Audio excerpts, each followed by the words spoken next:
This is intended really for new members of Farmers Union to welcome into the process, but we will touch on the dates of when everything's kind of happening this year.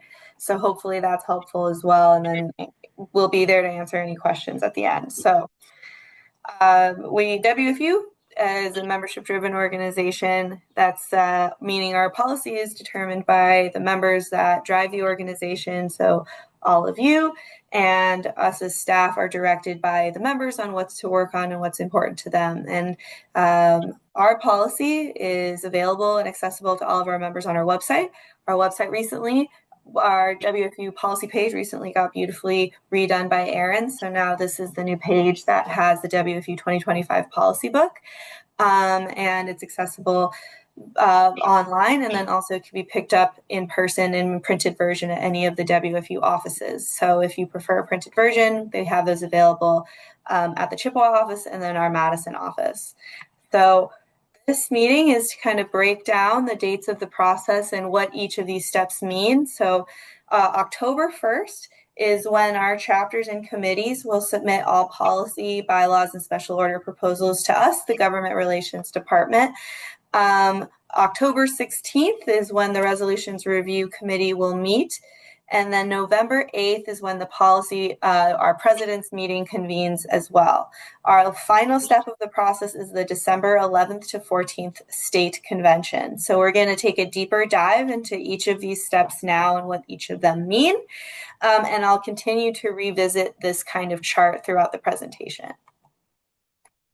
Proposing a resolution. So this is step one of the process, and we'll break down what each resolution is and then which bodies are able to propose a resolution. So there are 3 different resolutions that can come from a committee, a member, or a chapter, and that's a bylaw, policy resolution that's in the body of our policy book, and a special order of business. And I'll dive deeper into those in a later slide. If you're in a county that has an active WFU chapter, you should reach out to your chapter leadership to get involved in policy discussions. Dave, I know you're really involved in your chapter's policy discussions now. So if a new member were to come into your chapter, they would probably want to reach out to you or Sarah or someone in your chapter to kind of get an understanding of how to loop into the process. But maybe if they live in a county that doesn't have an active WFU chapter, the WFU committees are a really great way to stay integrated into the policy process and work collaboratively with other members. WFU currently has 5 active member-led committees, and that's our water committee that looks at water quality related issues, climate change, our grain committee, dairy committee, and our new energy committee that works and looks at like renewable energy related issues. Members can also request new committees to our board of directors if there's a topic that you're really interested in collaborating with across the state or across different chapters and you feel like there's a lot of commonality and room for shared discussion. We're always really excited to hear those ideas. So to take a deeper look into what each resolution is, we're going to start with special orders of business because I think they're the driving force in their policy process here at Farmers Union. Our special orders of business are those items of the utmost importance, relevance that really should drive our organization for that year. So they're very timely and they're changed on a year-to-year basis. They're the things you see in the news, you're reading about, you're hearing about in your local communities, and you think this is an issue facing the state of Wisconsin that WFU should act on right now. Members, committees, and chapters can propose special orders of business, and they're adopted by the members in the front pages of our WFU policy book. So if you look on the website, they're always in the front few pages. We currently have 5 special orders of business for the 2025 year, and members will vote to update those special orders of business, or they will be absorbed into the policy book if they are not voted to be kept for the following year. Special orders are the only policy proposals in WFU that have a really special writing structure, so I want to highlight that now. They use these kind of cool clauses called whereas and be it resolved. So these are the only proposals that require this special framing, but whereas clauses contain background or context information that are important informational details for us as staff to know as we tackle this issue. And then those therefore be it resolved clauses are the action items and steps that you want to see us as staff take, leadership take, the organization at large take, state officials, federal agencies, federal officials, etc. take on in that coming year. So you're calling on either WFU or the federal government or state agencies to do something. And those action items would be under a be it resolved clause. I have a note here to say that we ask these kind of clauses and special orders of business to be detailed and highlight the information that you think is important, but also exercise some level of brevity so that you give us as staff the flexibility to tackle this issue in as many different avenues as possible. You know, the federal government and the state government can be really unpredictable, and a lot of opportunities can arise out of nowhere. So we want to have the flexibility to act in support of your ideas and the issues that you think are important. And sometimes if you give us too much information and too much detail in the actions that you specifically want to see us take, it actually limits our ability to be flexible and to tackle that issue in all these different ways. Because that's really our job on staff, is to kind of figure out how we can most effectively achieve this goal for the coming year. Examples of special orders of business that kind of utilize the wherefore and therefore be it resolved clauses. So in 2023, we had a preserving small and mid-sized farm special order of business. And a whereas clause that was kind of context was to say that all scales of farms by sales experience dropped in the number over this period of years. So it's, you know, something that is stating, kind of framing that we've lost farms over a period of years. But then these therefore be it resolved clauses are actually calling WFU to do something. So Wisconsin Farmers Union with various allied organizations will intensely explore this problem, develop and lead systematic, realistic solutions to sustain small and mid-sized farms to continue their operation. That's an action item with detail that this author wants us to take. So it's kind of setting the stage and then giving us context on how you want to follow through. These can really range in length. So we've had special orders that are about a half page. We've had special orders that are about 2 pages long. Again, we ask for the brevity, but we also wouldn't want to cut you at your legs if you think there's important context you need to provide. We welcome that. Next is a policy resolution in the general body of the book. These are kind of resolution and proposal are kind of 2 words that we'll use interchangeably that mean the same thing. And resolutions and proposals can be expansions, additions, edits, removals from the existing policy language in the WFU book, and they can direct us as staff to either sharpen or give more detail to an issue that you want us to act on. An example could be if you see our language on minimum wage and you read it and say, I really agree with this, but I think it's missing an important perspective, you can add to that section of the book, or you could, edit that or change that sentence in the way that you feel is most necessary. These resolutions don't need to be written with those clauses, therefore be it resolved or whereas. That is only for a special order of business. They can be written in plain language, and new sections of the book can also be fully introduced. You can move different sections around and relocate and remove things altogether.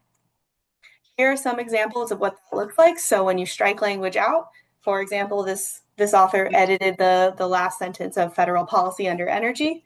A proposed new policy. I think this actually came from the Columbia SOC policy discussion a few years ago, but the large-scale solar that was added, that's a new policy section that we saw added to the book. So when you have a new idea that you feel like fits in a larger section of the book, you can recommend it to be added, and that's kind of an example of what it would look like. How can chapters share input? So we really encourage chapters to work together. If you want to gain support for a policy proposal or talk through a differing perspective with a different part of the state, we think that really helps in crafting policy language, and it can build support for a proposal heading to the state convention. Members and chapters can do this by co-hosting policy events or calls among each chapter, having members from a shared committee bring back policy to each respective chapter, or WFU membership and GR staff can help facilitate these conversations via email. So a great example actually is when Columbia and SOC co-host those policy calls together, you guys are building that chapter support by having 2 chapters co-support the same proposal going into that policy process. If 2 members are both in the water committee and a water the water committee proposes a new special order of business on water quality. We saw that a few years ago. Those members were able to kind of bring that proposal back to each respective chapter and gain that chapter support. So then when they were heading into resolutions review, a few of those members already had a familiarity about that proposal because they had been discussing it throughout the months coming in. And that's really what grassroots policy is, right? You're having those internal conversations at your local level. You're sharing it with like-minded members that are interested in the same topic. And then us as membership and GR staff, if you're a new chapter and maybe you would be happy to work with another chapter, but you just don't know who to reach out to, that's what we're here for. We can really help you make those connections and facilitate that conversation. Bylaws. So I'll touch on this quickly. So our bylaws are the issues and kind of the order of rules and how our organization is organized. The updates and additions to this language are also welcomed by chapters, members, and committees and have the same process as a resolution. They don't need the special language from a special order of business. And a copy of our bylaws is available upon request from WFU staff. So those are kind of the rules on how the process of policy, elections, and other things occur for WFU. All of our policy, bylaws, and resolutions are due to the Government Relations Department by October 1st, like I said. And that's really because resolutions review, which is the next step, is only but 15 days away, and there's a lot of work to prepare for what our resolutions committee does. So Resolutions Review Committee is made up of members from each WFU board district, and those representatives are nominated by our board of directors at the summer board meeting. There are member-led committees that I discussed earlier are also able to represent one committee member to represent them on the Resolutions Review Committee as well, if they choose. That committee's role is really to make that first draft of the policy book. They review all of the policy proposals that came from the chapters and the committees that our Government Relations Department did such a great job organizing and presenting to them. And then they read through the book all together, and they really do take a lot of time to focus and hone in on what they think makes sense. So their role is to not change the intent of any resolution, but they think through the resolutions that are being proposed and ask these questions of, does this contradict existing language? Does this fit into the section that is being proposed? And if it was to pass today, would it flow and make sense in the book as printed now? And if not, it'll give notes and kind of comments and edits back to the authors during this process. This committee meets one time in October. They are invited and encouraged to attend the president's meeting in November, and then they have one in-person meeting during the Saturday morning of convention. So this is a little bit of more of a commitment and time commitment for a member, but it's also a really rewarding and cool way to be integrated into the policy process. And you really get to lead a large part of the policy process, which is awesome.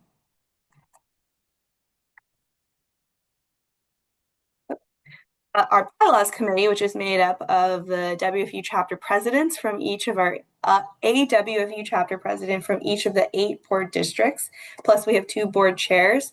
They are also nominated in a similar process to the Resolutions Review Committee, and they do a very similar thing. So they create a first draft of the bylaws handbook, but they also review the handbook that exists already and kind of make any updates and corrections that might be needed if it needs to be updated or if it's a little out of date. This committee meets via Zoom once in October. They have one meeting during convention, and this meeting, they might have another one in the second half prior to the state convention if we have a lot of bylaw proposals, and they also might not meet at all during convention if we have no bylaw proposals. So it really fluctuates depending on how many bylaw proposals we get, but it also tends to be a bit of a lighter commitment for a member, but still a way to be integrated into our policy process. Last kind of step in this process before we get to county presidents is our board chairs kind of step in and guide our board members, so our district board members, to review all of our resolutions that we received as well as the bylaws changes. They're able to make some additional recommendations. So they meet the day after resolutions review and the bylaws committees meet, kind of review the changes from the resolutions review committee, review the changes from the bylaws committee, give some comments. So they aren't able to actually make edits themselves, so they just give some additional context, recommendations, additional thought. And every part of our state is represented by a district board member. So if you're not sure who your board member is, you can check the WFU staff page. Our county president's meeting would be the next step of the process. So we're kind of into the second half of the WFU policy process, and that occurs on November 8th. So our county presidents will give a full review of the policy book, which would be the second review of our policy book. They do the same thing as resolutions review. They approve, they reject, and they modify the proposals that came from the chapters and the committee members. All of our chapter presidents from the local and county levels, as well as any leadership from the committees, are invited to this meeting, as well as we encourage the resolutions review committee members to come. Though they don't have a formal vote, they provide some important context as to why those additions and edits were made in the previous meeting. Excuse me.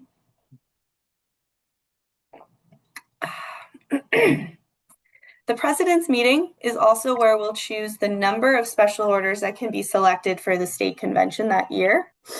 So that's not which issues will be special orders by any means, but it's the number that we actually end up taking forward as staff. So we use ranked choice vote at state convention. So members who are delegates will rank their favorite special orders that are in consideration. And then the number that is chosen by the county presidents is how many we'll take. So the top, if it's 3, we'll take the top 3 most voted special orders forward for the year, for example. If our county presidents cannot agree to a number of special orders, then our board will make a final decision. One thing of note is we also have a convention committee. So this used to be our rules credentials committee, and it meets once prior to state convention on November 3rd, where you'll kind of receive a lot more of the information that's needed. You also would need to be available the Saturday and Sunday morning of state convention. So if you plan to be at convention, this is maybe an easier thing to commit to. But you gathered the Saturday morning of convention to go over all of the credentials of delegates to make sure they're all in good standing and able to represent their chapter. You also have the committee sign off on the delegates at the end of registration, and you oversee voting at convention, just to make sure everything feels like it's going above board. Again, this is a member-led process, so us as staff do run the elections process, but we would need you as members to sign off that you think that we're doing this right? Because it's a member-led process. So it's made up of 4 to 6 WFU members in good standing, plus 1 to 2 board chairs that also help oversee the process. And, as delegates, you have a certain number that represent your chapter. So that math of figuring out who is representing who and how many votes each member carries, that's all kind of done by this convention committee, which is kind of a cool insight. So if you're curious of how that works, you can maybe join this committee.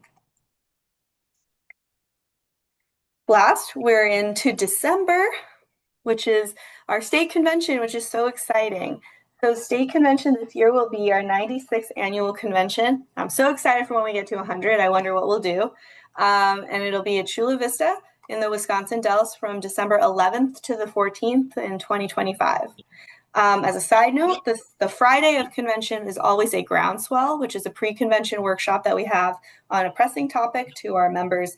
Those topics shift every year, and I don't believe we have the topic picked for this year's groundswell event at the time. If you become a delegate, you need to be available for the Saturday mid-afternoon. Usually it starts around noon of convention, and it ends usually Sunday. I would try to stay around like 2 p.m., but it could run late. So Saturday and Sunday is really when convention occurs in the WFU convention process, and you must be present both days to carry your votes as a delegate. So what is it to be a delegate at convention? So every local and county chapter has 1 delegate, and then you get 1 more delegate for every 10 members in good standings that are 16 years or older. Delegates sit by chapter. So they sit in these rows, and you sit all together, and you advocate for each proposal under Robert's Rules of Order. So in the process, we go through the book line by line, page by page, and it takes, some time, and some sections move slower and some sections move very quickly. And as proposals come through, members advocate for things and share their thoughts in a very respectful way through Robert's Rules of Order. It's a really great process, and it's really cool to see it kind of play out as staff, because we work so hard to get it to this point, and to see you guys advocate for your ideas is really awesome, and to hear all these thoughts is really, really cool. So delegates will also vote for the special orders of business in ranked choice vote per our bylaws at this process as well. So voting occurs on Sunday, and advocacy as far as the Robert's Rules of Order as the delegate process will kick off on Saturday and end on Sunday as well. Some things to note for this state convention. So you can always run for WFU delegate for National Farmers Union Convention. There are 2 positions always available, District 1 and District 2 respectively. So if you are in Districts 1, 2, 3, and 4, you are in the larger District 1. If you are in Districts 5, 6, 7, and 8, you are in District 2, respectively. WFU will cover the travel costs, and you would represent us in the national policy discussion. In this year, it's in New Orleans in March 2026, which is a pretty cool place. And that's where National Convention will be hosted this year. And it's a very similar process to how you would represent your chapter at our state convention, but you would be representing the state of Wisconsin at the National Convention. So if you're curious to learn more about that, you can feel free to reach out to me. Or any of our board members. You could also run for WFU Board of Directors. The WFU Board of Directors must run every 3 years. So every state convention has at least 2 Board of Director positions up for re-election or election. This year, though, we have quite a few up for re-election. So this year we will be electing new board members for a 3-year term for the at-large position, which means you can be from anywhere in the state to run for that position. For District 4, and you can see the counties that fall within District 4. For District 1, and you can see the counties that fall within District 1. But we will be also holding a special election due to redistricting for District 5. And you can see the counties there, and that will be a special 2-year term. So we did redistricting with districts 4 and 5 last year. So now we will have a special election for that as well. How is policy implemented after our convention? So we finished state convention, you were a delegate, it went great, and you're so excited to work towards what's happening next because your policy got passed and you want to see it put into action. What happens next? We will host our 2026 Farm and Rural Lobby Day, which is such a rewarding and amazing day. So on odd, even years, we host it in March, and on even years, we host it between January and February. So we don't have the lobby days for 2026's date set yet, but we will by state convention, fear not. And that is the day where you come down to Madison and you advocate for the newly updated WFU policies and special orders of business with your fellow members, and it's exciting and so fun. And we provide free lunch and free parking at Madison. And here's our policy in action. We're pushing those policies. We're sending members to Washington, D.C., which is also a great update for fly-in. We're so excited to fly in this year with you, Dave. Thanks for applying. And just to finish one more touch, a few common questions. What does a member in good standing mean? Just a member that's already paid, that has their dues paid. What if you have a late resolution? So let's say your annual meeting is after October 1st. Let's say your chapter didn't answer your email and you didn't get it to us by then, and what do you do now? Your chapter can always, please let us know and we'll still incorporate it late. If it doesn't complete the proposal process by that October 1st deadline, please share it with us nonetheless, and we'll try to incorporate it in. We won't try it. We will incorporate it in. And then just as a note, delegates can always propose policy off the floor. That is always an option, but please let me know if that's something you would want to do, because we want to, especially if it's a longer proposal, we want to have that prepared and printed and in front of the delegates before you're going to speak to it on the mic, so that they have time to read and digest that. So it's better for you, it's better for us, so please just let us know, but you can always do that as well. What is the next step in the process after state convention? We already touched on this, but it's lobby day, and then it's in March in odd years, and then in January and February during even years. And then this presentation will be recorded, and a copy of the slides will also be shared after this meeting.